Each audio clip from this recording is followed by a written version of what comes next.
यह तर्क किया जा सकता है कि प्रिय का वियोग होने पर नाम का आश्रय प्रत्येक प्रेमी को होता है, किंतु केवल नाम से काम नहीं चलेगा, रूप भी होना चाहिए। नाम के साथ साथ रूप भी होना चाहिए। तो सीता जी तो उस रूप का नाम भी बोल रही हैं, और जो हिरण के पीछे, कपट हिरण के पीछे धनुष बाण लेकर जैसे भगवान भागे, भगवान की उस छवि का भी वो ध्यान करती जा रही है। केवल नाम नहीं, रूप भी। केवल नाम से काम नहीं चलेगा भाई। रूप के अभाव में केवल नाम की उपस्थिति से वे स्वयं को संतुष्ट नहीं कर पाते और प्राणों का परित्याग कर देते हैं। कौन? दशरथ जी नाम नहीं छोड़ते, राम जी का नाम बोलते रहते हैं, लेकिन रूप नहीं ध्यान करते। इसे नाम बोलते बोलते ही वो अपने प्राण छोड़ देते। महाराज श्री दशरथ जी का चरित्र इसका प्रत्यक्ष प्रमाण है। देखो, उन्होंने तो राम नाम लेते हुए अपने प्राणों का परित्याग कर दिया। रघुनंदन प्राण प्रियो,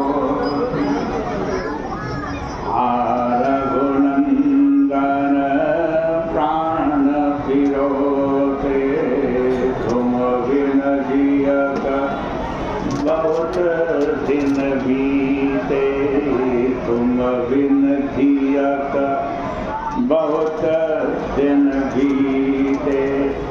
हाँ जानकी लसन, हाँ रघुवर, हाँ पितु हत चित चातक जलधर। राम राम कही, राम कही, राम राम कही राय। तनु परिहरि रघुवर विरह, तनु परिहर रघुवर विरह। राव गए सुरधाम, राव गए सुरधाम। वस्तुतः महाराज श्री के जीवन में रूप के वियोग की भावना इतनी प्रबल हो गई, राम चले गए, राम दिखाई नहीं देते, राम दिखते नहीं, इतनी प्रबल हो गई कि उन्होंने प्राण त्याग दिया। किंतु मिथिलेश नंदनी के प्रसंग में रूप के वियोग की ऐसी अनुभूति का अभाव है, क्योंकि वो केवल नाम ही नहीं लेती, रूप का भी ध्यान करती। रूप का उनके मनश्चक्षुओं के समक्ष प्रियतम का रूप निरंतर विद्यमान रहता है। एक क्षण के लिए भी वह रूप आंखों से ओझल नहीं होता। इसी का संकेत ध्यान तुम्हार कपाल। हनुमान जी बता रहे हैं, प्रभु प्राण क्यों नहीं निकले? अरे नाम तो प्रहरी बन गया और आपका ध्यान कपाट, कपाट में दरवाजा बन गया, कपाट बन गया। ध्यान की कपाट से की गई तुलना बड़ी मार्मिक है। देखो, घर में दरवाजा होता है ना, लेकिन खुला हुआ दरवाजा किसी का विरोध नहीं करता, वो आए जाए, ठीक है ना। खुला हुआ दरवाजा किसी का अवरोध नहीं करता, किंतु कपाट के दरवाजे के दोनों भाग मिलकर जब एक हो जाते हैं तब वे सुरक्षा के साधन बन जाते हैं। ध्याता और अधेय, दो चीजें। ध्याता जो ध्यान करने वाला, और ध्येय जिसका हम ध्यान कर रहे हैं। यही क्या है, दो दरवाजे। और ये जब दोनों एक हो जाते हैं, जब वे अलग अलग हैं तब तक होते हुए भी उनके होने की कोई सार्थकता नहीं, किंतु जब दोनों मिलकर ध्यान के माध्यम से एक हो जाते हैं, यानी ध्याता और ध्येय दोनों एक हो जाते हैं, तब वे सुरक्षा के लिए सार्थक सिद्ध हो। मिथिलेश नंदिनी के ध्यान का तो कहना ही क्या, अन्य साधकों को अभ्यास के द्वारा मन को संसार के विषयों से हटाकर प्रभु के ध्यान में लगाना पड़ता है। पर यहाँ तो प्रतिक्षण सीता जी का जो मन है ना, ध्यान जो है ना सीता जी का, प्रतिक्षण प्रियतम की रूप माधुरी में डूबा रहता है, प्रियतम की रूप माधुरी में डूबा रहता है।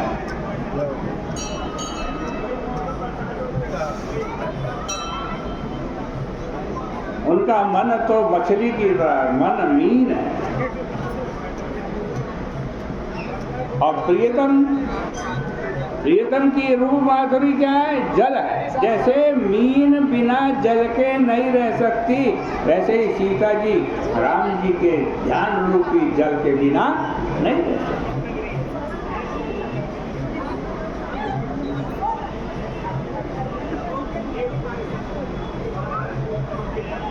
किवाड़ को बंद करने के साथ साथ उसमें कुंडा लगाना भी जरूरत है। हम बाहर जा रहे हैं तो बाहर से कुंडा, अंदर बैठे हैं तो चटकनी।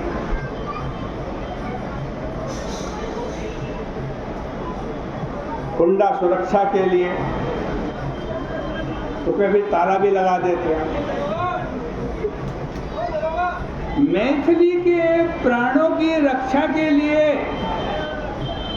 इस ताले का भी प्रयोग किया गया। किवाड़ के भीतर चटकनी और बाहर की ओर ताला लगा दिया जाता है। जब व्यक्ति भीतर होता है तब भीतर से चटकनी चढ़ा देता है और बाहर जाते हुए सुरक्षा के लिए ताला बंद कर देता है। इस ताले के अभाव में बाहर जाते हो तो चोरी हो जाने का डर रहता है। ठीक यही स्थिति ध्यान की भी है भाई। यही क्या ध्यान के काल में साधक चटकनी लगाए, किसकी? धारणा की चटकनी। धारणा की चटकनी चढ़ा दो, किंतु ध्यान से बाहर आते ही पुनः संसार के दुर्गुण हमारे अंदर प्रविष्ट हो जाते और हमारे भाव चित्त को वो चुरा लेते। किंतु यहाँ तो ऐसा सुदृढ़ ताला है कि उसे खोलना अथवा तोड़ना असंभव। इस ताले का वर्णन क्या है? इस ताले का वर्णन लोचन निज पद जंत्रिका, उसी चौपाई में आया जो हनुमान जी उत्तर दे रहे हैं। क्या?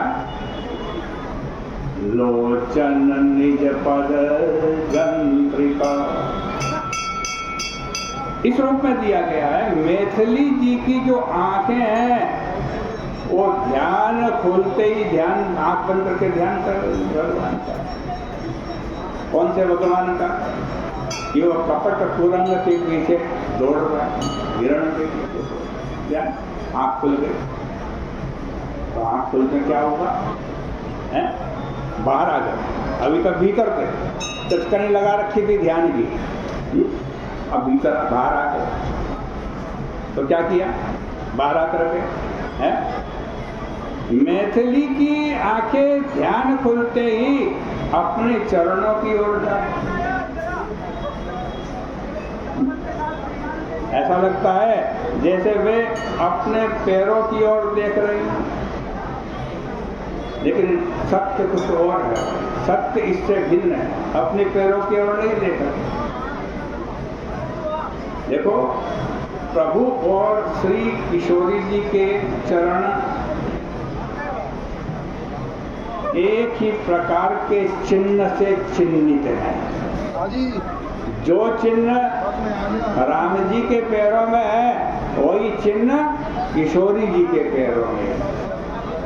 इसलिए वे अपने चरण देखते हुए प्रभु के पाद पद्मों के स्पर्श में डूबी रहती हैं। जब नेत्र मूंदती है तब प्रियतम की रूप माधुरी का ध्यान, जब नेत्र खोलते हैं तब श्री चरणों की स्मृति, और इधर मध्य में जिह्वा में क्या है? जिह्वा में राम नाम है। जहाँ बाहर, भीतर और मध्य में सारे मार्ग तो अवरुद्ध हो गए।